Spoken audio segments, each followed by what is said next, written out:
whatever your role is, right? Don't let it just be a just, right? You are part of the team, right? You may not, and we used to say this all the time too, especially with Sean, right? Work while you wait, right? Whatever you do, right? God has called us to do this too, wholeheartedly. So whatever that role is, let me do it because He's building something into me. So when I step into that next role, I'm ready to be the starter. Hey everybody, hope everybody's having a good day. Hope you're having as good a day as I am, because today I get to interview one of my all-time favorite NFL players, not just for what he did on the field, but for the guy that he is off the field. And it's really cool. I get to talk to Lorenzo Alexander. We first talked a couple of years ago on a different show that I had, and we've stayed in touch. And so it's, this show has been so interesting just in terms of, the doors that have opened and the people that I've talked to and the stories that I've heard and the things I've been able to share with you.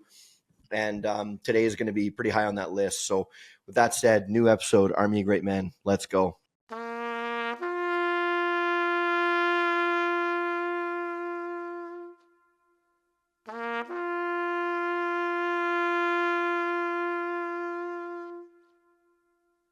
Lorenzo, thanks for coming, man. This is so great to see you again.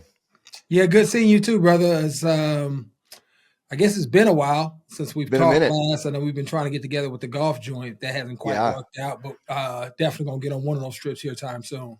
Yeah, that'd be great. Yeah, I run for those of you who haven't heard me talk about it before, I run a big 40-man golf trip. We've been going to Bandon Dunes for the last few years, and this year we're going to Pinehurst, which is going to be pretty cool. And so Lorenzo and I have been trying to figure out a way to get together on one of those trips, but he's got so many kids playing football, and you coach like crazy, and that's the high time of that. So it just hasn't worked out. But yeah. So Lorenzo, before we get into kind of what you're working on now, and we are going to talk a lot about leadership and youth sports and the power that comes with kids and team sports. Let's get your story to start, because your NFL journey is not exactly the typical one. couple bumps along the way and right. couple false starts, so to speak. So let's hear your story. Where'd you come from?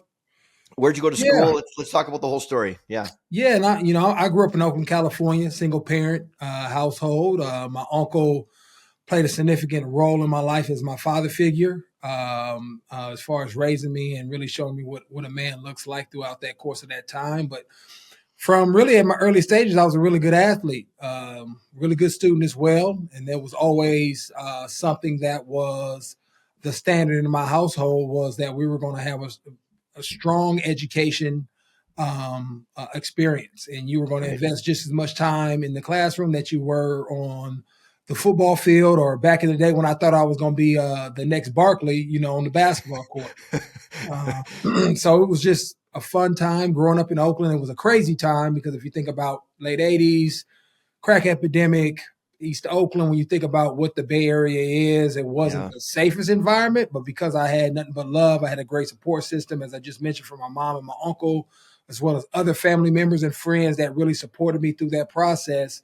I was able to navigate some of the pitfalls that a lot of my friends and even some of my family members fell victim to, and, had to pay the consequences. So very fortunate that I had those people in my life that loved me, because I was like any other kid trying to find that fast money and, ooh, that looks pretty cool because this is what people are talking about in these songs. But I had people looking out for me in my best interest. Even I always have to mention my older cousin that did go to prison, but didn't allow me to follow in his footsteps, because he knew what my life was about and what I had the potential of doing.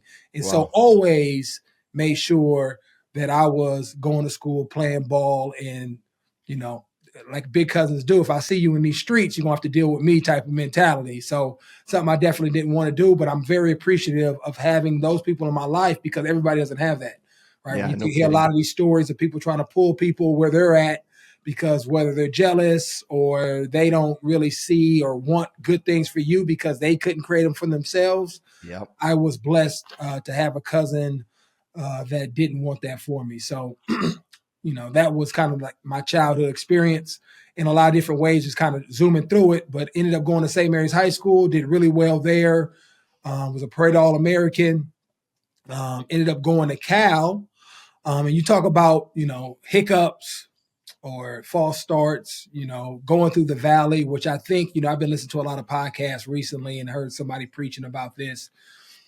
In order to get to the next mountaintop, right? Because you think about valleys is, you're doing really well. Let's say a valley is really situated between two mountains, right? And for you to get from one mountain to the next mountain, you actually have to go through the valley. And so I don't necessarily look at it like as a penalty. I look at it as the process and something I get to do in order to become the person I need to be. So when I get to that next mountaintop, right, and we hope that we're going upwards, that I am the individual that can sustain and really appreciate where I'm at based on what I went through. Yeah, nobody gets to just go from mountaintop to mountaintop to mountaintop. Right. You have to go down to get back up, right? Absolutely. And whatever that looks like for you as you go through transition and pivot, whether it's in school, relationships, career, there's a lot of different things that you can kind of equate that metaphor to. But I ended up going to Cal Berkeley. I didn't get into Stanford, where I had committed to, but didn't get through the admission. So ended up going to Cal for 4 years, played pretty well, went undrafted, and then I ended up in the NFL in 2005. And as I look back, my college experience was great in the sense of we went from being 1-11 to 10-2 by the time my senior year and being top 5 in the country. But again, underwhelming in a lot of ways because I wasn't the person I needed to be to maximize that experience from an academic in a football. Now, did I do well? Yeah, I did cool. I got by. I graduated from Cal. I had like a 2.7, 2.8. That could have easily been a 3.5, 3.8, right? I had that capability. Was a starter, D tackle. Had some sacks, had some numbers, but I could have been so much more. But I had a lot of those boyish tendencies and distractions around me that I didn't let go and really dwelled into. So I was burning the candle at both ends, showing up for class and football practice, but also out partying and drinking and living that life as well, which really minimized the impact that I was able to have, I think, on a larger scale, stage when you think about academically, football-wise, and socially, with the people that I could have potentially been impacting as young men if I could have got myself in the right place and frame of mind. So I hate it. And with that, like, it sounds like you didn't really, maximize your trajectory into the NFL with focusing on some of the other things. Yeah, so, not at all. And while you're in it, you don't really see it like that. Right. You think you are living the way you should be and kind of falling into that stereotype of what a football player, right, looks like at 20. And Exactly. so really just dwelling in the fleshly side of those desires and not really understanding that the discipline I needed that I fortunately later found out after a couple of years in the NFL and being around guys like London Fletcher, James Thrash, Ronaldo Wynn, Kedrick Golston, and go on as far as the mentor men that I actually saw doing it, being great football players, being great husbands, right? Not necessarily going out to the club and kicking it, married fathers, those type of men that helped me kind of mature. And not that I didn't have that when I was in college. I just wasn't ready to listen to it, especially because it was coming from a guy like Justin Forsett, who was younger than me and played a different position. So I'm looking, you just a young cat, good dude, young cat, but you don't know nothing because I'm older than you, you're younger, that type of mentality, right? Yeah. So how stupid was I? Because hopefully a lot of people know who Justin Forsett was, went on and played running back in the NFL for, I believe, 8 or 9 years. Yeah. It was very dynamic and just a true man of God that I got to see early in my process. I just didn't, he planted a seed. It just didn't start growing and being watered much later. So, so I just didn't maximize my time that I had while I was in college. Did well, but could have been so much more. I was content as where I was at.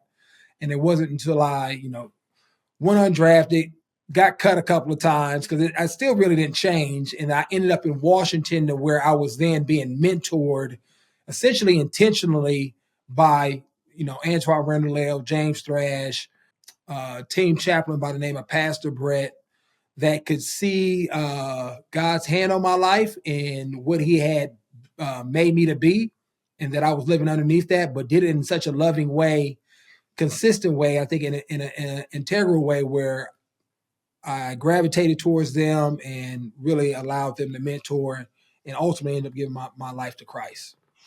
It's so interesting because like who so many people who get to the place that you just described, it's almost like God says, okay, I'm gonna let you try it your way for a little bit. We'll see how Right. that goes.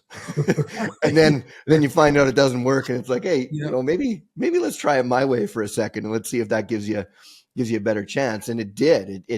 Your not just your career, but your life took a real turn from that point, didn't it? Yeah, it did. I mean, I think I ended up getting married maybe within the next year and a half of that. Ended up, obviously making the team and becoming an integral part of the Commanders at the time, Redskins, really growing and becoming by the time I finished, we won a division. And I was a leader within that locker room of Right. other grown men like those guys, London Fletcher, James Thrash, Renardo Wynn. A lot of those guys were still on that team, and I had matured a lot in the ways to really bring impact to other young guys, to the community, as well as the organization. And I really think going through all of those struggles or that development, right, gave me a testimony that was relatable to other young men, so they just didn't feel like, hey, you just popped out and you was this great man of the year dude, all pro caliber player. Like, nah, that was not me at all. And so it really gave me a story that was relatable to other guys. So when I spoke to them, I spoke from a place of humility because I was that guy. I was there. And Yeah. but you're making a decision to stay there. So now what do we want to do as far as who you want to be as a husband, a father, and the impact that you want to have beyond this game? And it was really cool to be able to experience that with several guys throughout my career. As you're saying this, Lorenzo, like, you love talking about the people who mentored you, but I know that there's a whole bunch of other people when they're telling their story, they say, oh yeah, no, I was kind of lost. And then this Lorenzo Alexander guy said, yeah, come over here. Let's try it a different way.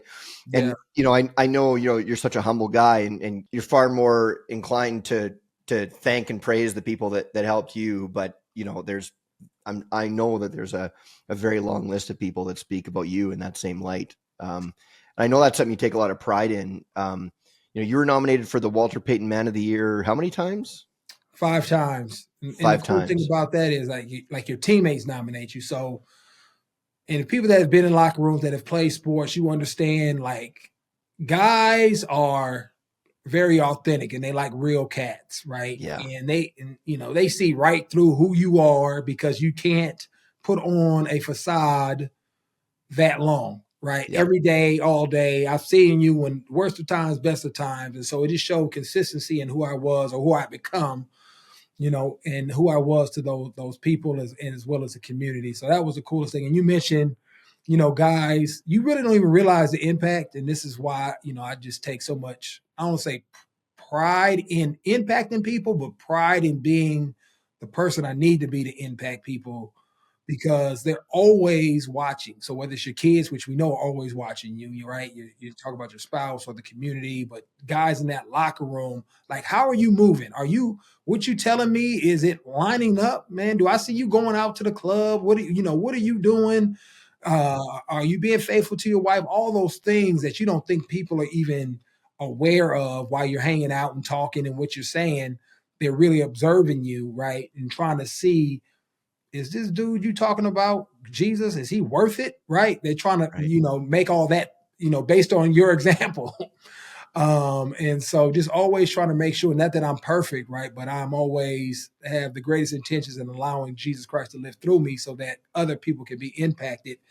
But, I was just in the Super Bowl and you always run across guys that you play with maybe a year, maybe just the off season, maybe several years. And it's always cool to say, hey, man, I really respected you and how you, showed up to work every day Yeah. and how you impacted my life. Right. That never gets old at all. And it's such a cool feeling because you just realize, how Christ has moved through your own life to even allow you to be someone like that for someone else is just the ultimate honor. Because that's what we've been called to do, right? Go out and make disciples of all nations. And you try to do that every single day by the way you speak to people, your actions, and just loving and serving them every single Yeah.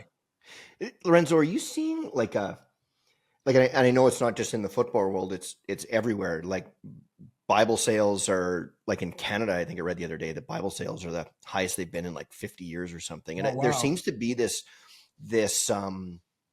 resurgence with people, reconnecting with God and in Christianity in particular. There was a lost kind of 10 or 15 years there where Mm.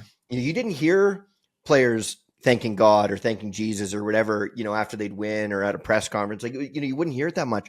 And now it's like Ohio State, like the entire team comes out before the game for their prayer, and like every one of them, they're saying this. And the a lot of the Chiefs players, like they're really Josh Allen, who, one of your guys, these guys are becoming very, very open about their faith. And I sometimes I wonder if it's just like, it's a little bit more accepted to talk about it, or if it's that people are now reconnecting with them, or maybe a combination of both.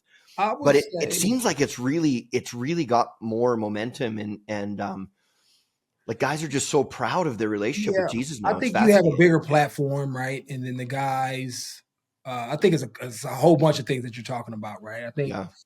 platform, social media, having the visibility of it, you can see it more, right? I think guys also have control of their own platform. So even if I'm not a star Yeah. player, I can still share my testimony with you through Twitter or IG or Snap or TikTok, any of those social media platforms where 10, 15 years ago, if I was the backup quarterback or just a kind of a special teams guy and I was a strong believer, you would never know because nobody's coming to interview me and ask me about those questions, right? Yeah. I also think culturally it's shifted because you have a lot of these young head coaches grew up underneath some of that old school mentality where it's all ball all the time. I don't want to hear about your politics or your faith, right, at work. And I think that's shifted a little bit when you have some guys that where their faith is a cornerstone of who they are as men and as coaches because they believe so much in it and it's really allowed them to be great. And I think people are starting to understand that if I'm the best version of myself as a young man, right, through Christ, if I have the fruit of the Spirit, if I'm loving, if I have joy, if I have patience, if I have kindness, if I have gentleness, if I have discipline, therefore, then I'm going to use that same thing when I come to work and present that in the meeting room, on the practice field, when we travel in the game, right? You're going to more often, you're going to be successful in those spaces, right? Whether you want to quantify it by winning or just having a great culture, it does have a positive impact on the people that you are leading. And so I think a lot of Sean McDermott was one, right? I think that was huge in that, and having a team chaplain that had access to meeting rooms, practice fields. And so it became an integral part of our culture and who we were. I hope I articulate this the right way, because I don't want Yeah. it to sound like it's coming across as cheap. But like guys coming out of school, and guys, they've worked their butts off their whole life to make it, and they'll do whatever it takes to make it, right? Like they really want to do it. And I would imagine that there's an element with people who maybe haven't been exposed to God or Jesus or both or whatever, and maybe they've or maybe they've just dismissed it, and then they look around and all the guys they see that are really look like the ones that they look at and they go, well, I want to be like him. Yeah. And part of them is, they just walk around, their faith is a badge for them, and it's very clear that they tell everybody what a huge part of their being that is. Yep. That they probably look at it and go, well, it seems like this is probably a pretty big part of this person's success. Maybe I got to look into this. Do you think that's a part of it too? Well, yeah, I mean, it intrigues you. I mean, because why is he focusing so much on that and not Yeah, necessarily how many wind sprints he ran, right? right. Or the quarterback coaches that he worked with, right? There is something that I've been reading or kind of listening to through a podcast that talks about be, do, have, right? You have to be the person to be able to do a lot of the things that you need to do to have the things that you want. And as men, we traditionally get caught on the activities and the having part, right? Because we think we can work our way in it having anything that we want. But if we're not evolving as people over time, then we fizzle out. We have burnout. We Yeah. make, you hear about pastors, doing really well and then having an affair, right? Because we stop worrying about the being part. And I think that's what guys are looking towards or looking for. What is that sustained success? Because anybody can find it, or not say anybody, a lot of people can find it for maybe a game or maybe a Yeah. season, right? But how Yeah. do you sustain that over time? And you start looking around the guys that have been in the locker room for a long time. Like, man, that dude been in, he's still, crisis at the center. Maybe he's been through some thing. He's still talking about crisis the center. So I think that is a part of it as well. Now, at some point, you have to adopt it to be your own thing. It can't be Sure. the Our Father before the game. We're not talking about that. Just Christmas and Advent type of faith. We're Yeah. talking about something that really becomes who you are. So I think some of that too could be, to your point, on both sides of it. Like, I'm just gonna say it, and hopefully it's a good luck charm. So that's something that guys have to kind of, I Yeah. think, work through and really find out what it really means to be a Christian. Because it doesn't mean things are easier. You just understand the process and what you've been called to do and the promises that God has in store by walking through a lot of that stuff. Well, and it would almost certainly allow you to be focused on the things that will lead to success. Because if you're like what I say to my friends who aren't Christian, Mm-hmm. I'll say things like, whether you're Christian or not, I think we could all agree that the world would be a better place if more people just simply adopted Christian values, right? Like whether you believe in Jesus or not, that's fine. Right. Yeah. But Yeah. just look at the Yeah. You values, can't look at the argue with teaching. kindness and gentleness and love and patience. You can't argue with those things. Right. Yeah. Like who in their right mind is going to go, no, we got enough of that. Right. Like and I think part of what happened in society was a lot of the people that were sort of steering the moral compass of society were very intentionally steering us away from those Christian values. And I think we saw what happened, how quickly things can crumble when we start to deviate from those. Yeah. Because And people make it about self, right? You kind of that right. self identity, YOLO. You only live once. Yeah. This is how I'm choosing to live my life, right? I'm not hurting anyone else, type of mentality. When people, and I think on the other side of it as well, right? There's a way to be kind when I'm trying to correct or help you grow and reveal some stuff too, right? And so if that's not done well and people are trying to live for themselves, you can create a culture of what we kind of went through or kind of still in some ways today, right? Of I'm kind of pushing back because I don't really like you judging me, type mentality, and I'm gonna do it my way anyway. Let's get back to your trajectory. So you find your faith, you find your footing, you're getting stronger. Your career starts to change a little bit, but you're still mostly a special teams guy. I mean, you started out as a defensive tackle, and then you focus on special teams, and then correct me if I'm wrong. We had an injury that sort of derailed things for a little bit and made a bit of a shift there. What was that story again? Yeah, so to your point, and you say just, I mean, just, but I don't like to minimize my. No, I'm playing oh, I with you. know that, but But where you no, but went for was real yeah, though. But people, fans, and even players will say, "You just a special team." Well, like you go run down there, yeah, 40 yard sprint, and run through that dude that's 300 pounds. You go do it. right, yeah. I Fair. gave I'm sorry. Brian Orakpo a little side. No, it's fine. It's fine. Little side story. I gave Brian Orakpo. Me and Chris Wilson used to tease him all the time because Brian Orakpo is a beast. Yeah, Big dude out of Texas. I think he was our number one pick. I can't remember 2008 or 2010. Just a dog. But I was yeah. like, man, Rack, you ain't gonna run down on special teams, man. You too scared. You ain't built for that. We built different. Just trying to build ourselves up. And he used to get so mad at us. That one time a coach kind of came to us, hey man, leave Rack alone, man. You just let him do his, it's, oh Rack, you got the coach saving you in here, so Love it. but my point is that right, whatever your role is, right, don't let it just be a just, right? You are part of the team, right? You may not, and we used to say this all the time too, especially with Sean, right? Work while you wait, right? Whatever you do, right? God has called us to do this too, wholeheartedly. So whatever that Yeah, role is, let me do it because he's building something into me. So when I step into that next role, I'm ready to be the starter. yeah, I know what it means to lead, men that may not be where they're at, right? Because I've been that guy. yeah. But to kind of get back to your question, yeah, I ended up being a all pro or pro bowler in 2012 as a special teamer. Ended up in that offseason going to Arizona on a free agent deal. And the first game of the season, I tore my bicep. And then the third game of the season, I tore my Liz Frank. And so I had to go through that. And then from there, I kind of fell off the map per se because I missed the rest of that 2013 season. 2014, I was not the same guy at all. And then in the training camp going into 2015, started coming back feeling like myself. I had like I forgot, I think my knee swelled up in training camp, and the coach was like, "Uh-oh, he gonna be hurt like this all year." And Yeah. so they ended up cutting me. Sure. After the third preseason game, I ended up in Oakland.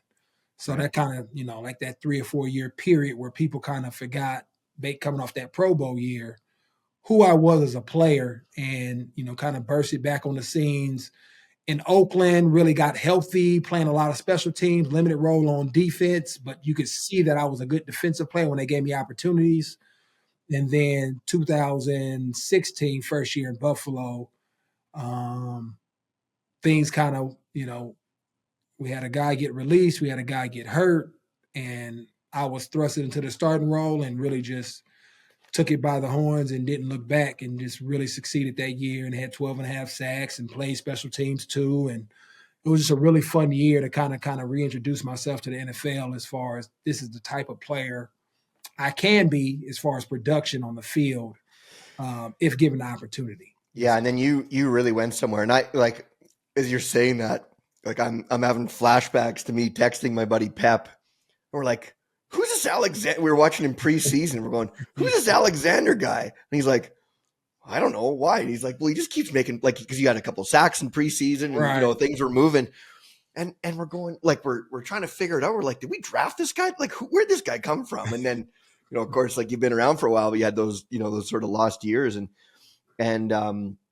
your career really took a shift. Like at one point you made the NFL's top 100, I believe. And Yeah, so it was after that year, after the 2016 year was yeah, I can't remember what number, 90 something, yeah. So I cracked And it. you were it was interesting because you were just getting to Buffalo because you talk about some lost years. I mean, you ask any Bills fan, there was pretty much 2 decades of like we would pray for mediocrity. If we could just get to mediocre, we'd be happy. Like they were brutal for so long, and then you, along with Kyle Williams and a few of the other guys, really played a pivotal role in turning that culture around. Which like you weren't there for all those dark years, so maybe like as the player, you'd be sort of a little bit isolated from the gravity of like that.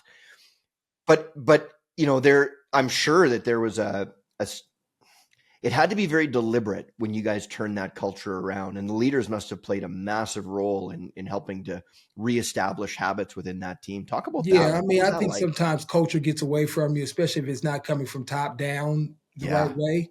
I think bringing in Sean McDermott, obviously he set the culture, and he yeah, already had some guys on that team that believed and shared the same like vision as far as how football should be played, yeah, how the locker room should operate. And then we also had credibility as well as far as being veterans and have been proven on the field and what we've done. And I think we related really well, right, throughout the course of the locker room. Being able to walk into different rooms and be able to speak to a DB is much different than speaking to a linebacker or a quarterback. And so I think with me and Kyle and eventually Micah Hyde and Jordan Poyer, right, you have these guys that can ebb and flow in and out of different spaces and really speak and relate to a lot of different guys. And so, because we weren't none of those names were first round picks, and mm-mm. so we all of us really had to grind and scratch for what we wanted. And there comes a lot of respect when you have guys that are undrafted to middle round guys that end up being leaders and really solid football players in the NFL. That oh man, I need to listen to this dude because he knows how to get it out of the mud, which is typically the majority of the locker room Yep. that are lower round picks and didn't have that first round grade on them. So I think it was a good mix of the leadership, obviously Sean's leadership, and then guys buying in collectively. And I think Brandon Bean did an excellent job of identifying guys that could play football at a high level, but also Yep. were great people as well, that really allowed that organization to thrive and continue to feel the impact today, which was started back in 2017. Well, and Bean and McDermott, like they didn't just focus on, like building around the right core guys, but right out of the gate, they cut everybody who wasn't buying in.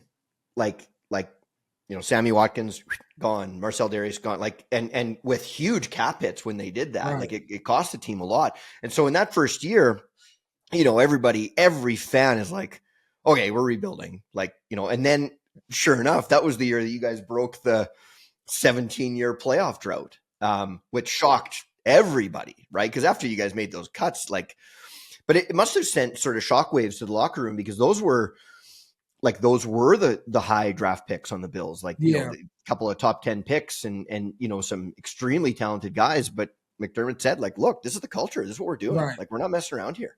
Right. And I think that speaks a lot to the younger guys, because they typically, and I think most people kind of look at whoever's the highest paid person, whoever's you consider the best person, are typically your leaders on your football team, which is Yeah. not true at all. You Right. hope as a coach, your best players and your highest paid players are your leaders on the team, right? Because that gives them additional validation on top of what they do on the field. But in order for you to accomplish, you do have to make a significant shift, and it has to be immediately, as far as coming in and saying this is the standard. And you Yeah. guys, why am I going to give you guys an opportunity when you haven't been that guy the last 3 or 4 years, right? So those guys kind of put themselves in that position for Sean to make that decision, which was probably a fairly easy decision, knowing Sean as well as I know him now.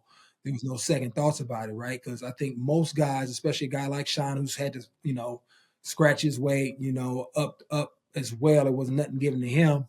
You much rather go into a fight um, with less talent over character, but Totally. have more character, Yeah. and go down, because everybody's doing every single thing to pull the boat in the right direction. The worst thing you can ever do is you fighting as hard as you can, and you look over and someone is either doing nothing or pulling the boat the other way. Yeah. You're like, what are we doing, man? It's Yeah. hard.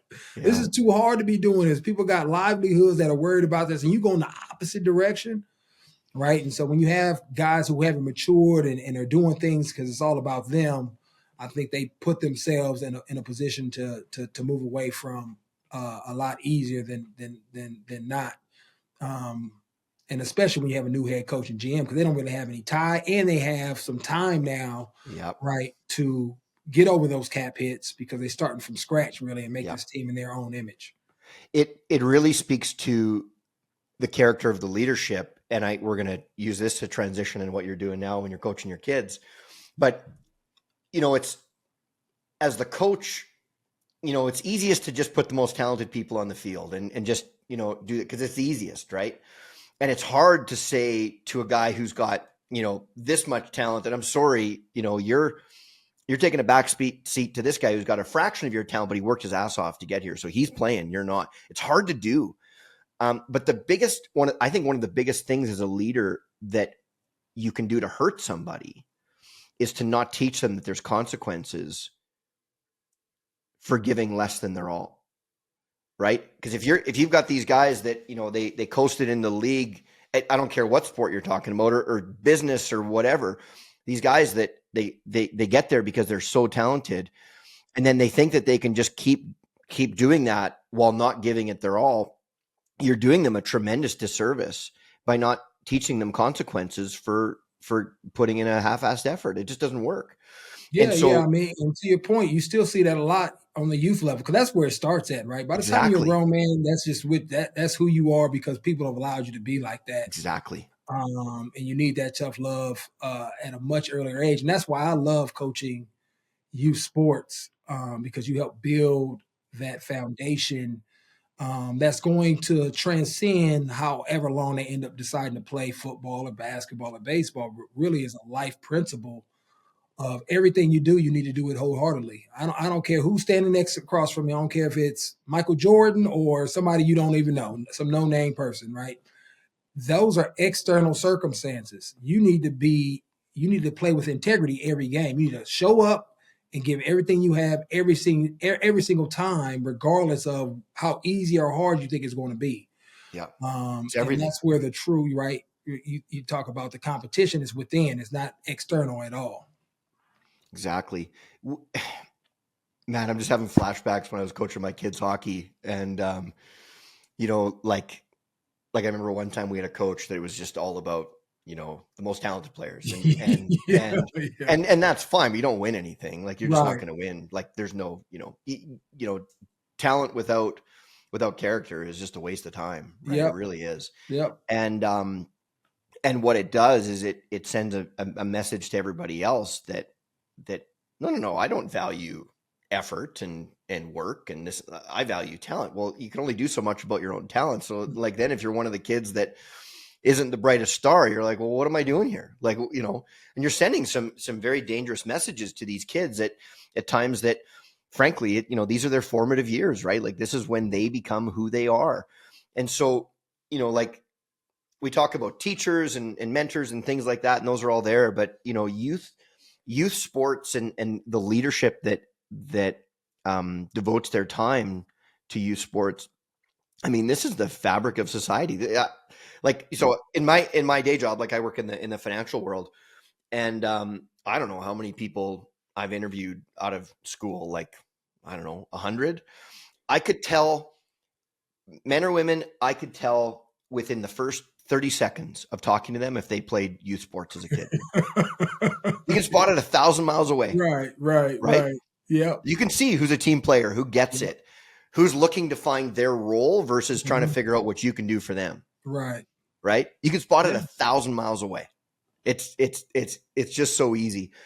And so let's talk about, you know, so you retired 4 or 5 years ago? It's I think this is my fifth season out. It Fifth flies season? by, man. You know, Yeah, I bet. So third of the what's way that out. been like?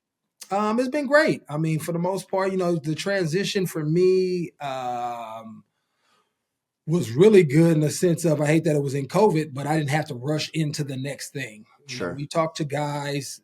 The one thing people constantly, well, so what are you doing now? What's going on? You know, like, Yeah. man, I don't know. I just finished 3 months ago with my life's work. You know, Yeah. essentially, what you've been doing through all year, you know, Yeah. all your life.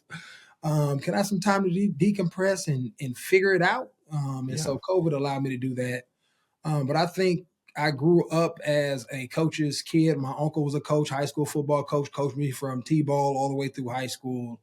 And so I just naturally gravitated to that, almost like a preacher's kid, right? That's where I find joy in, because coaching is not easy in terms of, you know, you're dealing with I've had 5 and 6 year olds, you know, all the way up to juniors and seniors in high school, right? And you're dealing with different issues from different perspectives, but they all have their challenges. But I love it, you know. You come out of it um, energized in some ways, fulfilled. It's probably a better word. And then just always thinking, how can I explain this better so they get this? Because this is so critical to them taking that next step. And that is like the thing that gets me going. I'm not a big reader, but I'm gonna read some books around how can I communicate better. I'm gonna listen to some podcasts around how can I, you know, put this cool drill in that's more functional, that's gonna help them understand, right? How can I use the Bible and the scripture? So one thing that I've adopted, we do prayer and principle every day, right? So how can I be Wow. intentional about these principles that we're talking about right now that people get out of playing sports? And letting it set it up. And so when I'm mentioning something in practice that they may or may not be doing, they can go back to this principle that we've talked about for the week or for the day. And so I'm not hoping and wishing, are they going to figure it out? Are they going to get it? No, I want to talk about what does it look like to have the fruit of the spirit. No, I want to look like what it looks like to do something wholeheartedly, right? No, I want them to understand what it looks like to make mistakes and how do we grow? How do we be resilient in these moments, right? The purpose of those things, and I want them to understand that from like a understanding and also a feeling and a process as well as they go through it. So Yeah. I've Amazing. really, and it takes longer. I think that's why most people or most coaches don't want to do it, because it takes work. Oh yeah. You got to stretch yourself. You got to figure out a different way. You can't just go based on what you've always done or how it was taught to you. Well, and you also got to walk the walk, Yeah, that right? too. Like, That well, let's too. face it, right? Like if you're saying Yeah, one thing and the kids see right, everything. right. If they see Yeah, you saying yeah, one thing and doing another, they're right. going to tune you out in seconds. But I would truly believe it's really hard to be, uh, I guess, a hypocrite in the sense of when I'm coaching. If I'm going to go read books, if I'm going to listen to podcasts, if I'm going to get in the Word, if I am, going to think about how can I say this better, something has to be happening within you too as a person, right? It may not be perfect, but something has to. That's why I think it just takes so much work. And like, man, no, I'm just going to fall on what I know. This is what I know. So I prep for practice. I'm doing scripts. I'm just real intentional, because if you're not intentional, then it's chaotic, right? And we don't want to go through, and nobody wants to have a chaotic experience, because I don't know what I'm going to get. I'm trying to, just like coaches, right? When players play, the ones that play the most are the ones I trust, right? Based on who you are, your consistency. Okay, I can count on this person's character, his ability to play, because I know what he's studying and he's athletic enough to do it. Same thing with kids and coaches. They want to know what they're going to get from me every single day. Is it going to be consistent? Is it going to be on point? Are we going to do Yeah. drills? Is practice going to be structured, right? And I think when you do that at a high level, you alleviate a lot of the issues that coaches have. Like, so, and I know I'm privileged in some ways because I played in the league. So parents second guess whether or not they want to approach me. But I have limited. I mean, I've been coaching 5-6 years now, 5 years in full time since I've retired, and I've had really two parents say something to me. Right. I mean, two, and then I had one have an issue, but it was my mistake. Apologized, and we worked through it. And by the end of the year, her son was playing really well. Yeah. So, Nice. really, just two Oh issues man, with parents where that's kids, incredible. yeah, where kids have left the program. Like, I'm cool. Like, I'm not recruiting kids. I'm not recruiting Right. talent. If we got given a group of kids along with my son that we've kind of grown up with schools and just kind of the natural how rec leagues work, and we've Yeah. cultivated the talent with what I've given, and we work from there, and our teams are competitive because I don't have the most talented, if you're talking about just speed and size, but we execute well. We understand how to be resilient. We play with great effort, right? We work together as a team. We make adjustments, right? Because they understand the game of football and understanding who they are. So you can win a lot of stuff, right? When you're doing and winning, I guess the byproduct, if you're doing the stuff the right way, will be winning. But you're developing some really resilient, strong-minded kids that will be great as they go through it if you do it that way. Now, of course, I could go out and find 10 kids like my older son Mason, who's like a naturally gifted athlete. I can find 10 of those kids, and their parents will give them to me because I play in the league and run and win everything, and just sit back and do nothing. But hey, y'all call it. But what's the point of me being out there? What's the point? What are they getting out of that? Nothing. So it's a thing that I forgot the principle. But again, if you're intentional, like for example, I always give this example, like to kill a plant, what do you got to do To kill a plant, to don't kill a feed plant? it. Leave it Huh? in the dark. Don't feed it. Leave it in the dark. Nothing. Just Yeah. leave it. Nothing. Yeah. Do nothing to it, Exactly. right? Yeah. But Yeah. if you want it to live, you got to prune it, you got to water Yeah. it, you got to feed it, right? You got to make sure it's in the light, right? Yeah. Maybe move it, right? So you have to do things. So even if you have a lot of great talent, you have the most resilient plant on earth, but if you don't do nothing to it, Still it's got to do going to it. die, right? So even those kids, that talent eventually is going to die, and then they're going to be left with nothing, right? So every time somebody leaves my program, I want them to be a better version of themselves from a character perspective, that transcends their talent. Because at some point, talent equals out, or maybe your talent diminishes if it's a physical thing when you're 40. And hopefully, that seed that I planted in you, just like Justin Forsett planted in me when I was in college, somebody else waters a little bit down the road, and now you're a resilient human being. So when that talent diminishes or becomes equal, you don't shrink, Yeah. right? You Well, thrive, and you stand up, you stand that's the out. beauty of sport. right?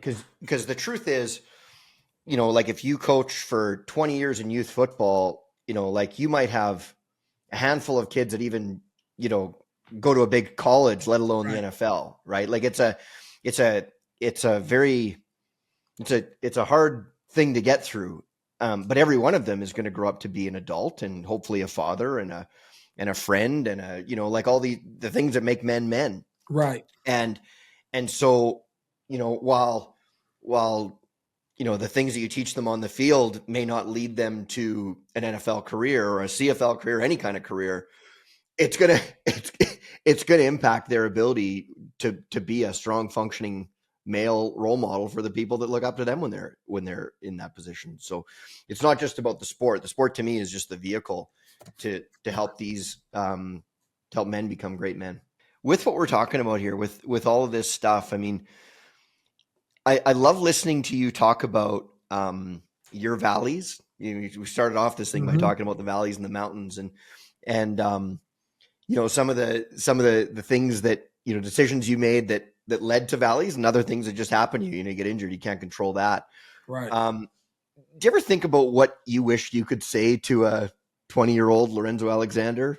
If you could go back in time and give yourself a pep talk or a little bit of advice, like, does that ever cross your mind about what you go back and say? No, I don't know if it crossed my mind. I mean, because I think everything happens for a reason. Yeah. Obviously, you wish you don't do it to yourself.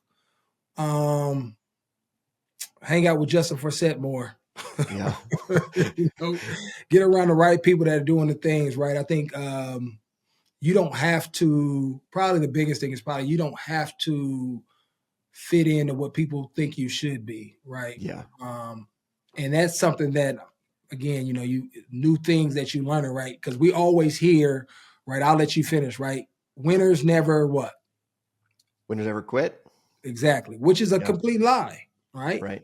Winners always quit, right? They quit lying, they quit setting excuses, right? They don't allow themselves to be distracted.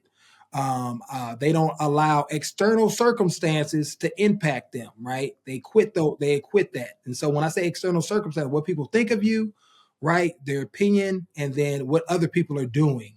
And I think a lot of young people fall victim to this, right? Because you're trying to fit in with your friend group and be cool. It's okay to be not part of that group and be uncool. And actually, if you're consistent in who you are, people become to respect it. Because as I went through my transition, I actually lost a couple of friends temporarily until they figured out, okay, this is who Zoe is. Yeah. All right, he's still a good dude, still loving him. He just not doing certain things anymore. And actually, I probably shouldn't be doing these things either. You know what I mean? So totally.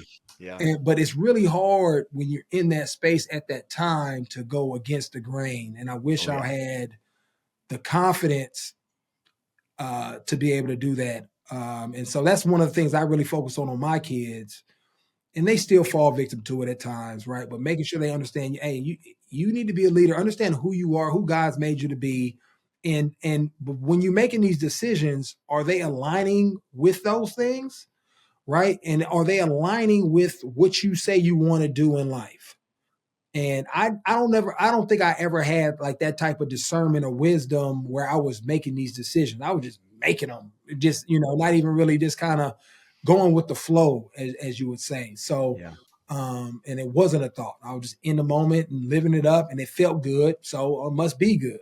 I think a lot of parents who have kids playing youth sports, particularly parents who are not involved in coaching, because it's actually easier as a parent when you're on the sidelines or on the bench in hockey or in the dugout in baseball. Like, it's sometimes easier when you're there all the time to be that coach and dad and separate the two. Mm-hmm. But there's so many parents that, like they think that they should be like the extension of the coach on the ride home from practice, right? Like, oh, you got to do this drill better or that drill. What, like, as you, the dad, what do you talk to your kids about on the way home from practice or a game? Like, what do you, like, are you talking about leadership? Or are you talking about, you should have made this play? Like, how does that work? What do you talk about? It depends. And it's something that I'm always intentional and aware of because they hear my voice so much. So when is it not enough? When do I need to cut it back? So I'm trying to be intentional. I'm not perfect at it. Yeah. I'm never upset with my kids for missing a shot Sure. or not making a catch or missing a goal. Right. I want to know, was that your best effort? And then what did you prepare? Like my son right now is playing basketball and he doesn't really love it. So I can't get too much. He's an all ball, all football, and he does everything he needs to, for the most part, as a 14-year-old, more than I ever did, to get ready to play high school and potentially play college ball, right? Because his goal is, I want to play for an Alabama type of school. But when it comes to basketball, he's not a great shooter, but he doesn't put the work into it. And so he'll say, we played all right. I didn't play great or whatever. And he'll bring up something. So then I'll mention, like, well, are you preparing like it? And I know you don't love it, but that's why God calls us to to do everything we do wholeheartedly, right? Right. Because it's a habit that if you're going to do it in basketball, that means there's a potential you allow yourself to do this when it comes to football. Yeah. So I'm talking about stuff like that and trying to make the connection points. I have my daughter is a junior and she's a really good athlete, but even though she enjoys the social aspect more than actually being a dominant player and doing those things. And she'll say, well, I don't want to play in college, Daddy. I say, well, I get that, but you want to go to college, right? Yeah. So God has given you a gift, an ability to help pay for that. And we can do so many other things with that. And so you try to make these connection points of like what you've been equipped to do, right? Finding joy. Joy doesn't necessarily mean it makes me happy, but it's something that I can find. It's a vehicle. Huh? It's a vehicle. It's a way to get vehicle, there. right, Yeah. that I can find it. And everything in life, even if you want to be a lawyer, you're not going to enjoy every aspect of it. Of course not. So there's certain things that you have to discipline yourself in right now so that when you get to that, you know what it feels like to discipline yourself and do something that you don't like. So I'm typically talking more principles, right? Not necessarily production. Because those things, I know at the end of the day, those things don't really matter if they're not principled young people and really understand the process of why the production may be occurring or they may be missing the mark, right? And I think a lot of times that's what a lot of people fall into. They're trying to get a principle to work for them, but they're not operating within the principle. They're operating without it, with outside of it, and they're trying to get the principle to fit their idea. And that's not how it works. Only God can do that, right? Operate outside the principle and it works. Yeah. You as a person can't do that. So you're not going to be a great baseball player if you never go practice. You just can't show up and be the greatest baseball player. You have to practice. It has to be a process, right? And so those are the things that I'm always trying to talk about: resilient, work ethic, discipline, what's your purpose? What's the passion? Those things are what I'm talking about versus, you only scored 2 points today. I could care less. Did you have great effort, man? You played some great D, man. You was all over the place, even though you might have went 2 for 5 or 2 for 10 from the line. But man, the effort was there. So trying to balance everything as a dad and a parent, but really focusing more on principle. Well, and as a parent and a coach, like really, like there's very few things that are more satisfying as a parent or a coach than when your kid gets it, right? Like every parent, their kid's 2 or 3 years old and, they give them a baseball glove that they can't even open or close. And like that first time that you throw the ball to them and it lands in their glove and they look and they go, oh, like just the littlest things versus, when they start to get a little more coordinated and stuff, and then they're working on a drill that they just can't get and and then they finally get it and it clicks. And as a coach, like those are the things that just, they just fill your heart and they make you want to just do more and more and more of it. But as a parent, it's the life lessons that they get from it. And then, you can say something to them 100 times and then one day it finally clicks and they go, Dad, I get it. And like as a dad, like those are the ones that just, your heart just grows 3 sizes that day when they finally, when it clicks. Because when it clicks, they're not going to lose it, right? It's like riding a bike. Like once you learn how to ride a bike, you don't forget, right? You don't forget how to catch a baseball. Right. You don't forget how to throw a spiral. You don't forget how to make a free throw. Well, a free throw maybe. It's just it's so cool the way you bring it all together. And frankly, like you physically, you're more talented than almost anybody you would ever see on a given day. But in terms of your physical ability in the NFL, like you weren't the most talented guy. You had to do it based on all the other things, all the intangibles and all those things. And generally it's guys like you, I don't care what sport you're talking about.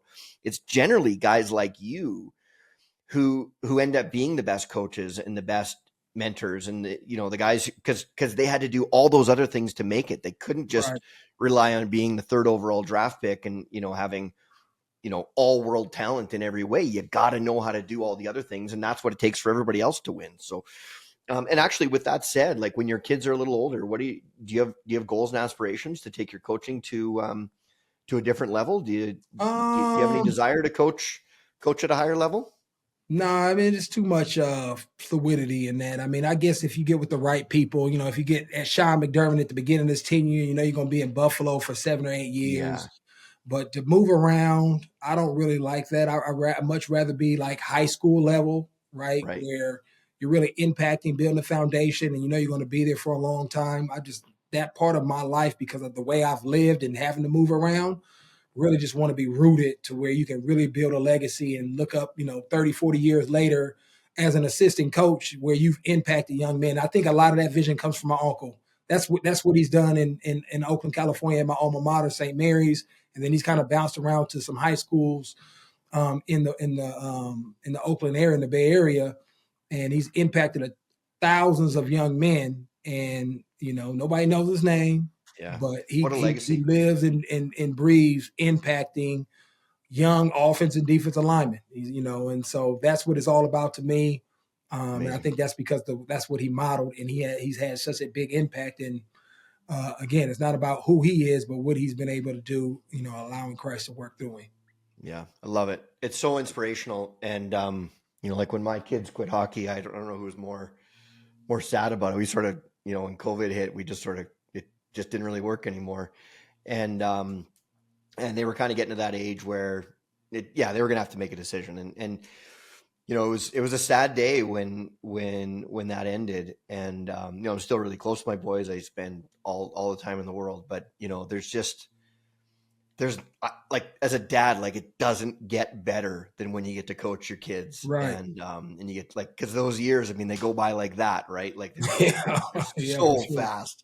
And it doesn't get better. So it's, it's just so cool to hear the way you talk about it and the way you think about it. And, hopefully it inspires others. I can say like I'm very grateful that this podcast has allowed, me to, meet a bunch of people, but also touch a few people. And one of the coolest moments in the history of this podcast for me, and it's only a little over a year old, but I did an episode on leadership. And it was just me just talking about leadership. And I got a note from a woman who said, "Hey, just so you know, I'm listening to this and we're using a lot of the stuff that you talk about on your podcast to coach my 10-year-old daughter's swim team."